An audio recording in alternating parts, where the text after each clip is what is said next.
So Shane Ahearne is the new Waterford minor hurling manager for 2022. The Ferrybank man was appointed at Monday night's County Board meeting, replacing Gary O'Keefe. And Shane joins me on the line now.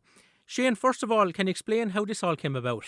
Yeah, I suppose you go back 2 or 3 years ago, Tomas, I was kind of asked would I get involved a bit with development squads and what have you. So in 2020, myself and a few lads took on the under-15 development squad.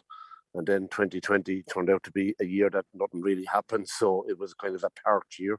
So then this year, we've been looking after the under-16 development squad. And as you say, kind of appointed during the week for next year's minor team. And who will be part of your backroom team next season, Shane? Yeah, well, so far I have a few more to add to, we say, at the moment. But at the moment, like we've been together now for 2 years and going into our third year. Brendan Landers Lismore is my hurling coach, and he's a selector as well.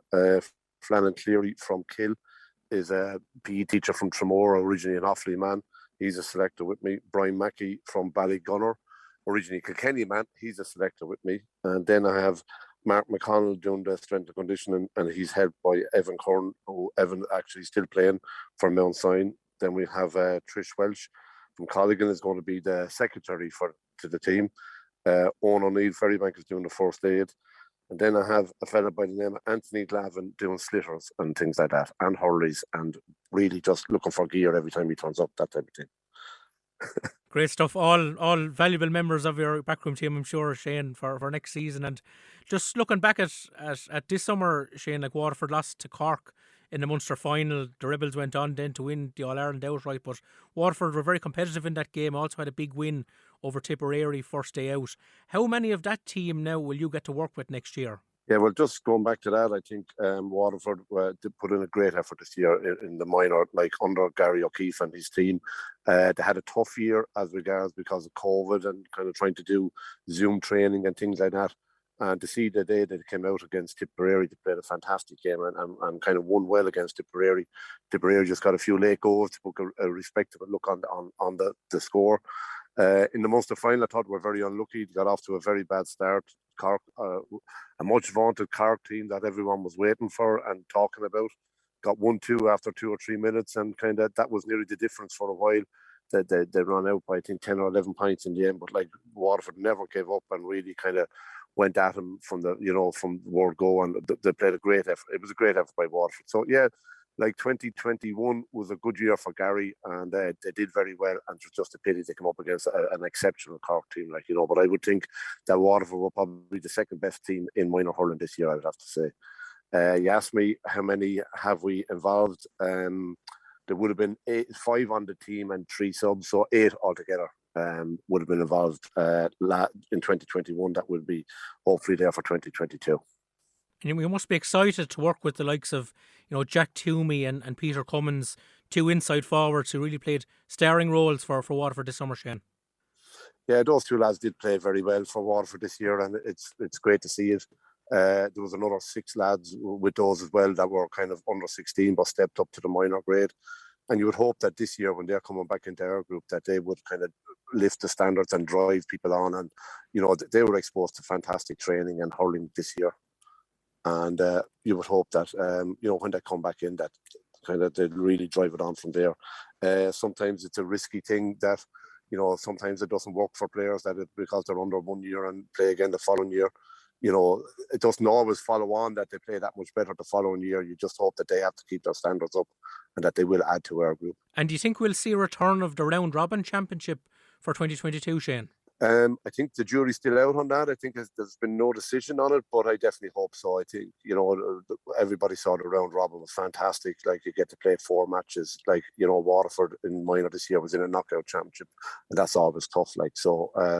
Like these players at that age group, I think they are going to have a split season where it's kind of inter-county first and then club after that. I think they're talking about having the All-Ireland final played and done by July this year. So if there is a round robin, we would absolutely love that, yeah. Well, Shane Ahearne, new Waterford minor hurling manager, thanks so much for your time today. Thank you very much, Thomas. Thank you.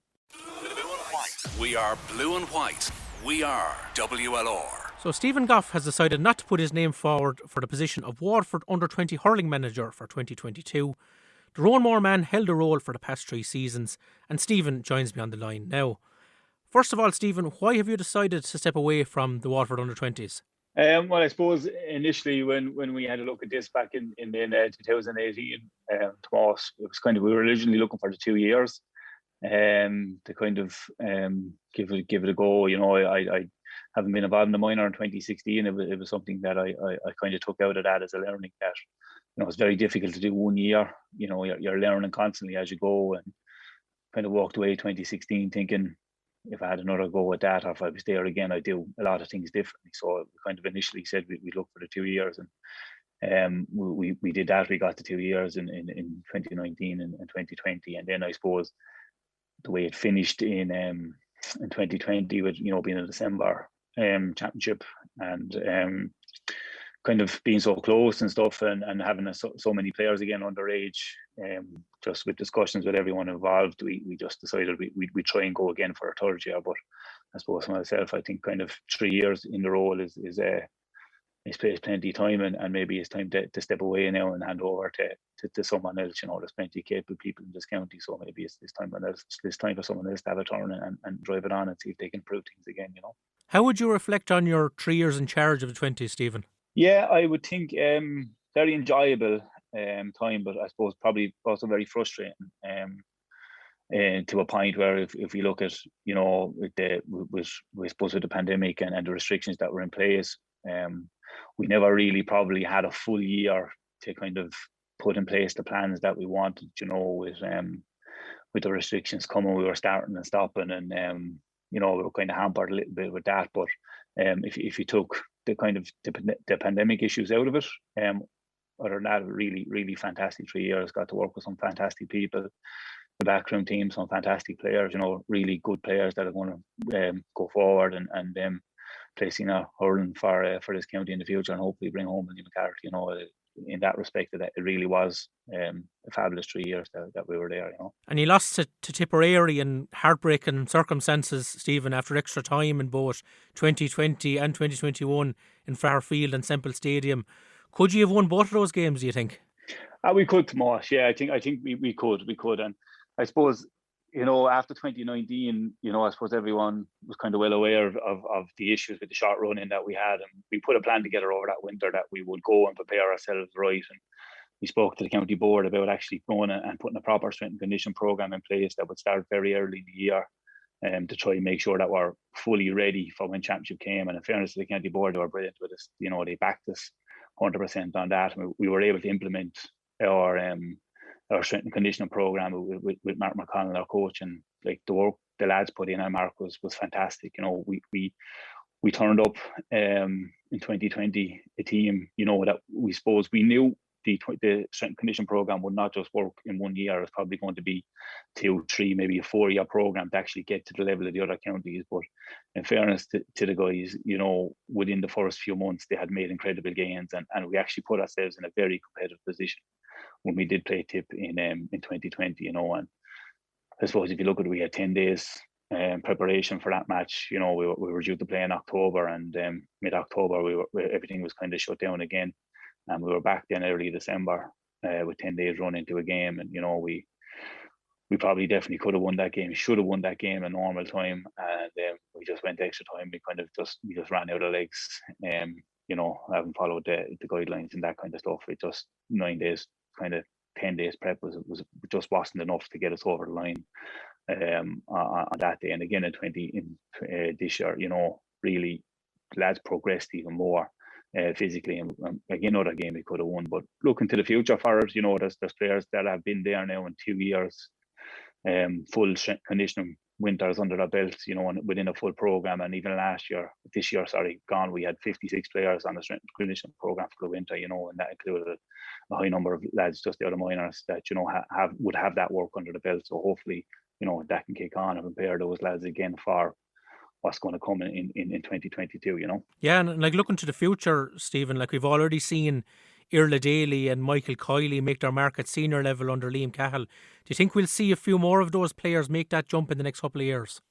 I think so. I would, Tomas, yes. I think, like, I suppose with the backing of the county board and with the program that we're able to put in place, you know, the winter program was really never done for, we say, 20 players of this grade before at under 21, because a lot of those, we said, top players would have been in this kind of a senior setup, so they would have been doing that work. But with the move back to 20, it just lessened the amount of players that were going to be in that environment. So it was really important we got this program set up, and it has, and I really feel that it has improved a lot of those players. And as we said, this year we'll have a couple of players who will be in their third year. We're looking at 5 or 6 players that will be in their third year of this program. So that should really, there's a big step from 20 to senior, but that should really help them progress onto the senior grade, if they're good enough. And I do believe that there is a number of players there that can follow Michael and near his footsteps. No doubt about that at all. And just finally, Stephen, will we see you back involved at club or county level in the years to come?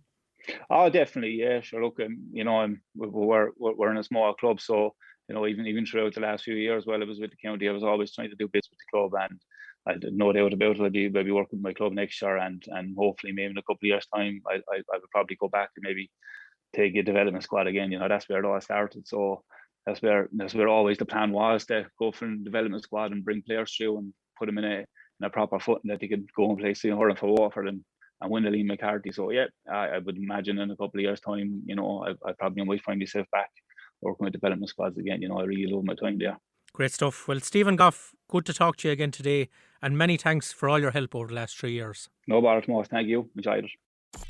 We love Waterford. We are WLR. Well, one more piece of news on the Waterford management front. Tom Feeney has stepped away as selector with the Waterford senior hurlers. The former Daisha defender replaced Ballyduff Upper clubmate Stephen Malumphey in Liam Cahill's setup this season. Cahill agreed to stay on as Waterford boss for 2022 last month, with the option of a further year. Now you're hurling. Lorna Porca with Tomas McCarthy on WLR. Ballygunner forward Patrick Fitzgerald has been named on the Electric Ireland Minor Hurling Team of the Year. He got 11 points in the Munster semi-final win over Tipperary, and followed it up with 8 in the final defeat to Cork. Oh, beautiful play by Patrick Fitzgerald from the sideline, running away from goal, but it's going to turn left and wide, or is it going to sneak in? Yes, that's exactly where it's gone. Pure brilliance. We saw beauties last weekend in Thurles. We've seen one tonight. Patrick Fitzgerald, brilliant score from the sideline. Well, thanks so much for tuning in. I'll have updates over the weekend on round 3 of the County Senior Hurling Championship, both on air and on our new website WLRFM.com. Until next time, slán go fóill. Lorna Porca with Tomas McCarthy on WLR.